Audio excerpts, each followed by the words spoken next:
मित्रांनो नमस्कार, तुम्ही पाहताय आकार DG9 आणि आकार DG9चा आजचा विशेष कार्यक्रम सॅटर्डे क्लब. सॅटर्डे क्लबच्या या विशेष भागात आपण याच्या आधीच्या भागामध्ये कॅमलिनचे श्रीराम दांडेकर यांच्याशी आपण गप्पा मारत होतो.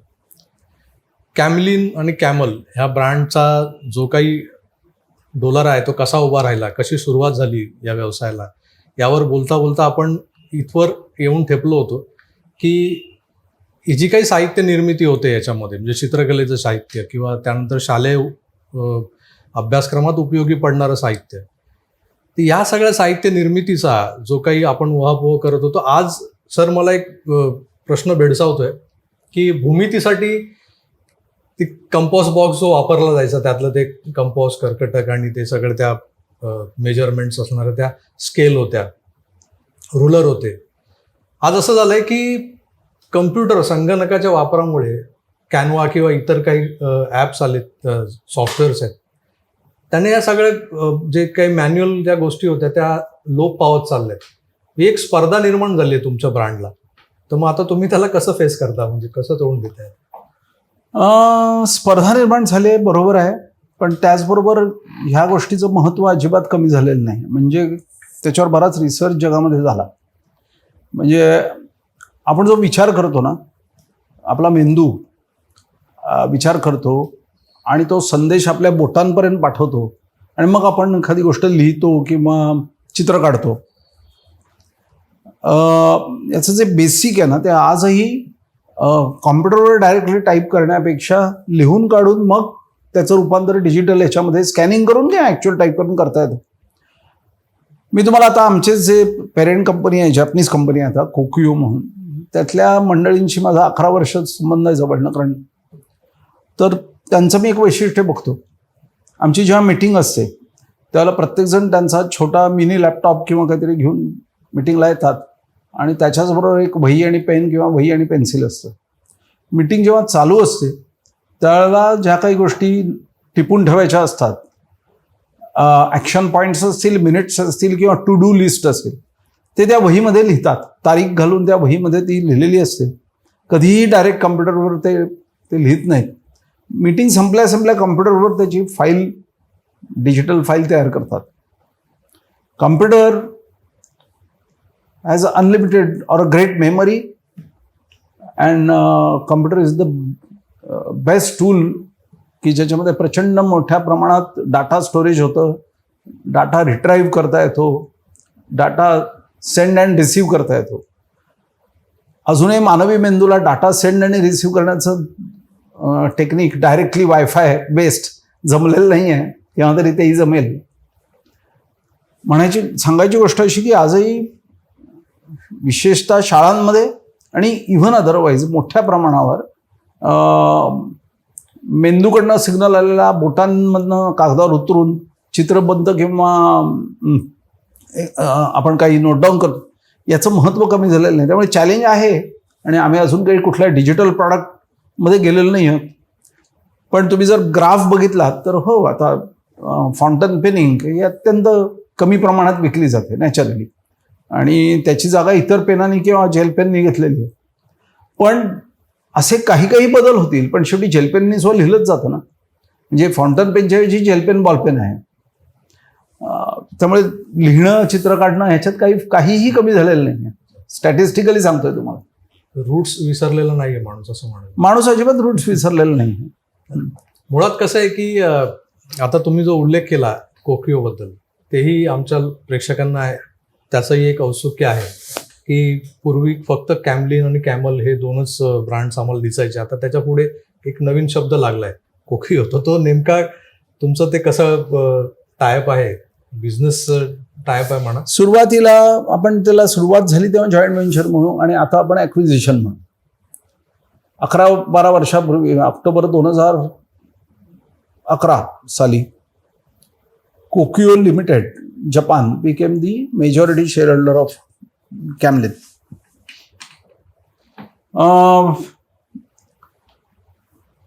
साधारणपणे 2-3 प्रश्न प्रत्येकच ज्यांना उत्सुकता आहे त्यांच्या मनात असतील, त्याची मला जमेल तेवढी पटली नाही पटली ती उत्तरं देतो.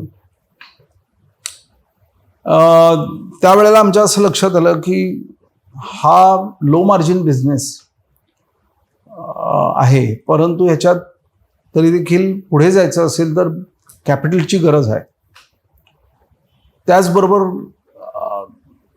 याला थोडंसं आपण ज्याला म्हणू की रिओरिएंट करण्याची गरज आहे. मॅनेजमेंट नीड होती ती इंटरनल. त्याचबरोबर थर्ड जनरेशनमध्ये देर वर ॲस्पिरेशन्स, पण देर वर cousins, brothers, so everybody had aspiration. ह्या सगळ्याचा विचार करून आम्ही असा विचार केला की आता वेळ आलेली आहे की कदाचित Dandekar family wants to dilute their holding and take ahead the company. मी नेहमी म्हणतो सूर्यवंशी साहेब की human being can be mortal but brands need to be immortal.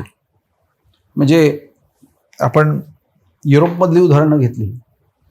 Europe मीच मला का म्हणतो कारण युरोपला खूप मोठा इतिहास आहे, अमेरिकेपेक्षाही खूप जास्त इतिहास युरोपमध्ये, म्हणून युरोपचा उल्लेख केला. आपण जपानचं लक्षात घेतलं, फक्त स्टेशनरी असे नाही, अनेक उद्योगामध्ये तिथे 300 वर्ष, 400 वर्ष, 200 वर्ष, 150 वर्ष ब्रँड्स आहेत. नॉट नेसेसरी त्या ब्रँडची ओनरशिप मूळ मालकांकडे असेल, पण brands are continuing, so brand should be immortal.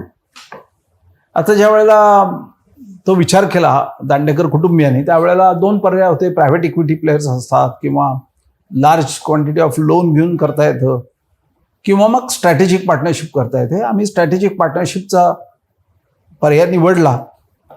तोही खूप केअरफुली स्ट्रॅटेजिक पार्टनर निवडला. म्हणजे त्याच्यामध्ये there can be fly by night operators की जे कंपनीमध्ये स्टेक घेतात, 3-5 वर्षात कंपनी मोठी करून स्टेक विकतात, जातात.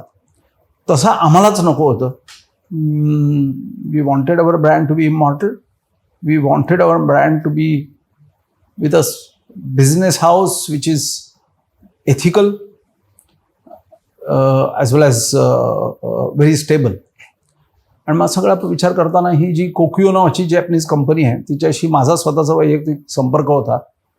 मी त्यांच्याशी बोलणी केली, तिकडे जाऊन आलो, अनेक मिटिंग झाल्या आणि त्यांचा इतिहास पण मी बघितला. तर त्यांचा इतिहास जवळपास कॅमलिनचा इतिहास आहे तसाच आहे.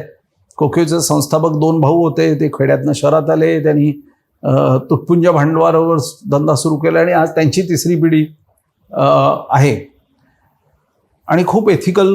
म्हणजे आज तुम्ही होंडाचा ओनर किंवा सुझुकीचा मॅनेजिंग डिरेक्टर किंवा अजून कुठल्याही बलाढ्य जॅपनीज कंपनीच्या सर्वोच्च माणसाला जरी कोक्युओपेक्षाही त्यांचा जो कॅम्पस नावाचा ब्रँड आहे तो विचारलात, तर त्याच्या मनात एक प्रेमादराची भावना येते.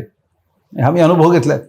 सो अशी प्रेमादराची भावना त्यांच्याही ब्रँडला आहे, त्यांच्या बिझनेस पॉलिसीज नाही, जी दांडेकरांबद्दलही आहे आणि कॅमलिनबद्दलही आहे.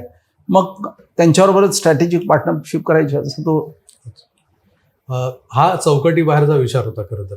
म्हणजे आपण नेहमीच मराठी माणूस आणि उद्योग, व्यवसाय, धंदा हे या जर पर्स्पेक्टिव्हमध्ये जर विचार करायला लागलो तर चौकटी बाहेरचा विचार करतच नाही. पण काही घराणी आहेत म्हणजे किर्लोस्करांपासून अगदी आता तुमच्या दांडेकरांपर्यंत की ज्यांनी असा काहीतरी विचार केला, त्यामुळे गिरगावातल्या दुभाष लेनमधलं एक व्यावसायिक रोपटं होतं ते आज वटवृक्षात त्याचं रूपांतर झालेलं आहे. मराठी माणूस हे सगळं असा चौकटी बाहेरचा विचार करायला कमी पडतो असं वाटतं का तुम्हाला? नाही, असं नाही मला वाटतं. पहिली गोष्ट साहेब, मराठी माणूस आणि विशेषतः आत्ताची मराठी तरुणांची पिढी ही उद्योगप्रिय आहे, मेहनती आहे. विश्वास म्हणजे इतरांचा त्यांच्यावर विश्वास हे त्यांचं फार मोठं भांडवल आहे. चौकटी बाहेरचा विचार करणारी सुद्धा मराठी उद्योजक मंडळी आहेत. तुम्ही निर्लेपचं उदाहरण घ्या. निर्लेपनी सुद्धा एका भोगले या कुटुंबियांनी निर्लेप हा ब्रँड आहे, एका टप्प्यावर तो विचार केलाच, सक्सेसफुली केला आणि त्याची काही त्यांची रिझन्स होती. तुम्ही कुठल्या स्टेजमध्ये आहात बिझनेसच्या, पिढी वाईज, टाईम वाईज आणि बिझनेसच्या नेचर वाईज याप्रमाणे जो काही आवश्यक निर्णय घ्यायला मराठी उद्योजक काही मागे पडत नाही किंवा मागे हटत नाही. तर एक थोडासा हटके म्हणा किंवा एक आपल्या त्या गंभीर विषयाला बगल देणारा एक प्रश्न विचारतो की उद्योजक म्हटला, उद्योगपती म्हटला की तो अगदी त्याचं शेड्यूल जे असतं सकाळपासून जे दिवस संपेपर्यंत त्याचं अगदी धावपळीचं असं आपल्याला वाटत असतं. तसं असतं की नसतं मला माहीत नाही, कारण मी जवळपास 17-18 वर्ष नोकरीपेशा आणि आता मी ह्या यूट्यूबच्या व्यवसायात आलो. पण मोठे मोठे उद्योगपती हे असे अकंठ कामात बुडालेले असतात वगैरे असं एक समज आहे. तर यातून कुटुंबाला वेळ देता येतो का? म्हणजे घरच्यांची नाराजी किंवा असं काही होतं का? जेव्हा आपला उद्योग छोटा असतो ना त्यावेळेला खरंच उद्योजकाला वेळ मिळत नसतो घरच्यांकडे. काही उद्योजक त्याच्यात असा मार्ग काढतात की घरच्या मंडळीने त्या उद्योगात सामील करून घेतात. तो चांगला पर्याय आहे जर शक्य असेल तर. उद्योग अमुक एका स्टेजला गेल्यानंतर तुम्हाला फक्त स्वतःच्या बळावर, हिमतीवर आणि एफर्ट्सवर उद्योग पुढे नेणं जमत नाही किंवा इतर चांगल्या मंडळींची गरज भासते. मग हळूहळू त्या वैयक्तिक प्रयत्नातनं उभ्या केलेल्या उद्योगाचं एका कॉर्पोरेट स्ट्रक्चरमध्ये रूपांतर होतं. जेव्हा कॉर्पोरेट स्ट्रक्चरमध्ये रूपांतर होतं नॅचरली उद्योजकाला इतर काही गोष्टी करण्याकरता किंवा कुटुंबाला वेळ देण्याकरता जास्त वेळ मिळतो. आजही असे काही उद्योजक आहेत की जे हँड्स ऑन उद्योग चालवतात, त्यांना मग तेवढा वेळ कमी मिळतो. जे हँड्स ऑफ पॉलिसी वापरतात त्यांना वेळ जास्त मिळतो. मी तुम्हाला एक गमतीशीर गोष्ट सांगतो. एक दिवस मी काही कारणाकरता सोनोग्राफी का काहीतरी करायला एका डॉक्टर मुकुंद जोशी, त्यावेळेला दादर टिठीला त्यांचं रेडिओलॉजिस्ट होते फेमस, त्यांच्याकडे मी गेलो होतो. ते बाहेर बसलो होतो त्या वेटिंग एरियामध्ये. माझ्या बाजूला, मी नाव सांगत नाही पण अतिशय मोठे उद्योजक बसलेले होते. मी एक 10-12 वर्षापूर्वीची गोष्ट सांगतो. तेही त्याच करता आले होते. सकाळी 9:30-9:15ची वेळ होती आणि आम्ही दोघंही वेटिंगमध्ये बसलो होतो आणि माझ्या मोबाईलवर, तेव्हा मोबाईल आलेले होते, मोबाईलवर ऑफिसातनं सारखे फोन येत होते आणि मी दर 5-10 मिनिटांनी फोनवर उत्तर देतो. या गृहस्थांकडे, आणि ते माझ्या कित्येक पट मोठे उद्योजक, त्यांना एकही फोन त्यांची आज त्या सोनोग्राफीच्या रूममध्ये जायची वेळेपर्यंत आलेला नव्हता. मी त्यांना म्हटलं, तुम्ही बाहेर आलात की जरा माझ्याकरता थांबा, मला तुमच्याशी गप्पा मारायचं. बरं म्हणाल. ते जाऊन आले. मग मी माझा काय ग्राफी होती ते करून बाहेर आलो आणि मी त्यांना विचारलं, सर मला एक सांगा की मला अर्धा तास आपण एकत्र बाहेर होतो, मला सतत 5-10 मिनिटांनी फोन येत होते मोबाईलवर, तुम्हाला एकही फोन आला नाही, असं कसं? त्यांनी फार सुंदर उत्तर दिलं. ते म्हणले, ज्या दिवशी मला असे फोन यायला लागतील ना त्या दिवशी मी माझ्या बिझनेसची, मॅनेजमेंटची घडी बसवण्यात अपयशी ठरलो असं मला वाटेल. म्हटलं कळलं नाही मला. ते म्हणले, अरे unless there is a super emergency I don't think people need to call me. म्हणजे हा धडा होता. तर असंही असतं, पण ते अर्थातच तुम्ही काय साईजचा उद्योग करता त्याच्यावर आहे अवलंबून. बरोबर आहे. तुम्हाला आता हे अशा छोट्या मोठ्या अनुभवातून व्यवस्थापनाचे धडेही मिळालेले. एक्झॅक्टली. पण कसं आहे की आता समाजात अनेक तरुण आहेत, विशेषतः मराठी तरुण, त्यांनाही असं बघितल्यानंतर वाटतं कॅमलिन, दांडेकर्स, आणि आपल्यालाही असं काहीतरी करायचं आहे किंवा किमान उद्योग करायचा आहे, उद्योग व्यवसायात उतरायचं आहे, नोकरीपेक्षा नाही राहायचं. अशा तरुणांना तुम्ही काय सांगाल? म्हणजे मी तुम्हाला सांगणार नाही की तुम्ही काहीतरी संदेश द्या वगैरे, पण एक तुम्ही हा जो व्यवसाय जगलायत, खरं म्हणजे तुम्ही नंतर तुमच्या आधीच्या पिढीने जो उभा केला व्यवसाय, त्याला तुम्ही कॉर्पोरेट स्ट्रक्चर जे रूप दिलंय, आणि आता तुम्ही जे उदाहरण सांगितलं ते अगदी पटलं मला. म्हणजे तुमची व्यवस्थापनाची घडी जितकी उत्तम तितका तुमचा व्यवसाय हा उत्तम चाललाय, सुरळीत चाललाय असं आपण म्हणू शकतो. हे सगळं तुम्ही जेव्हा तुम्ही तुमच्या दैनंदिन व्यवहारात अगदी उतरवलेलं आहे, तुम्हाला तेवढा अनुभव आहे, त्यामुळे मला असं वाटतं की तरुणांना त्या अधिकाराने तुम्ही सांगू शकता. मी मगाशीच म्हटलं की आजचा तरुण हा माझ्यापेक्षा खूप स्मार्ट आहे. त्याला कुठला उद्योग करावा हे कदाचित सुचायला वेळ लागेल. कदाचित 1-2 उद्योगाच्या प्रयत्नांमध्ये धडपडल्यानंतर तिसरा एखादा उद्योग त्याला फळेल किंवा त्याला पुढे चालू करावं वाटेल. आणि प्रत्येकाने उद्योजक व्हावं अशी काही गरज नाही. माझं मत तुम्हाला जरा धक्कादायक वाटेल. तुम्ही जिथे काम करता ना तिथे उद्योजक वृत्तीने विचार करणं हे खूप महत्त्वाचं आहे. आपल्या काही कौटुंबिक जबाबदाऱ्यांमुळे म्हणा, भांडवलाच्या कमतरतेमुळे म्हणा, सुरुवातीला तुम्हाला नोकरी करायला लागणं यात काहीही गैर नाही. अनेक उद्योजक असे आहेत, तुम्ही जर उद्योजकांच्या स्टोरीज वाचल्या की त्यांनी नोकरी करायला सुरुवात केली, कुटुंबाची ती गरज होती, सुचतही नाही आता काय उद्योग करावा, नोकरी करणं कर्मप्राप्त असायचं. काही वर्ष 8-10 वर्ष नोकरी केल्यानंतर मात्र तो सोन्याचा पिंजरा सोडून त्यांनी वेगळं काही सुरू करायचं धाडस केलं.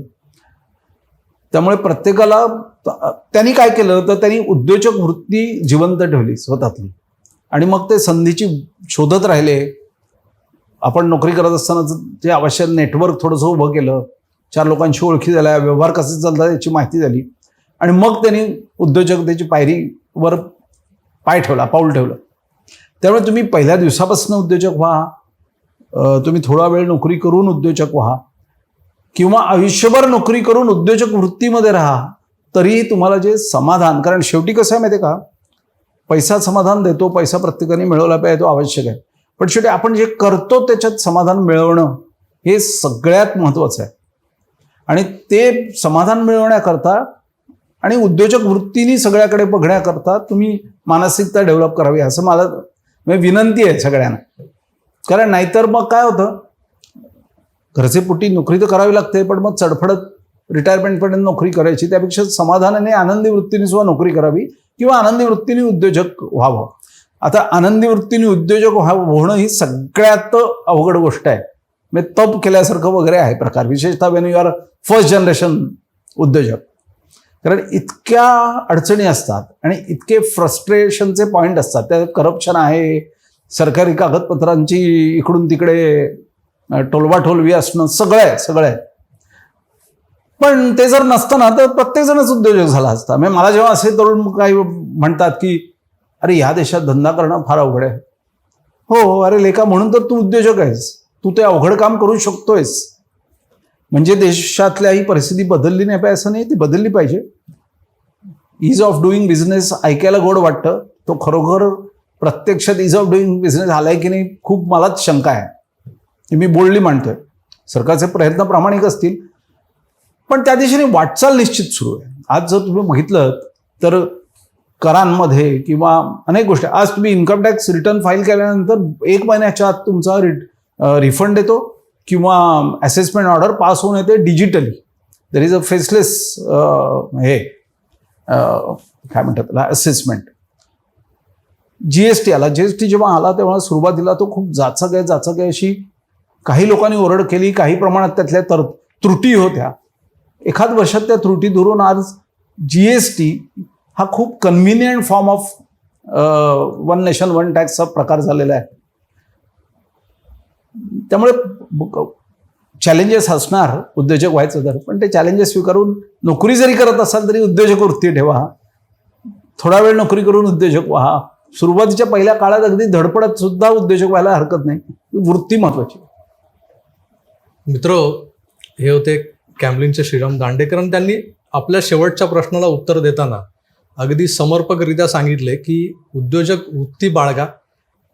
उद्योजक होणंच गरजेचं आहे असं नाही, पण तुम्ही नोकरी करताना उद्योजक वृत्तीने जर काम केलं तर भविष्यात तुमच्या मनात असलेला लपलेला उद्योजक कुठेतरी बाहेर येण्यास मदत होते.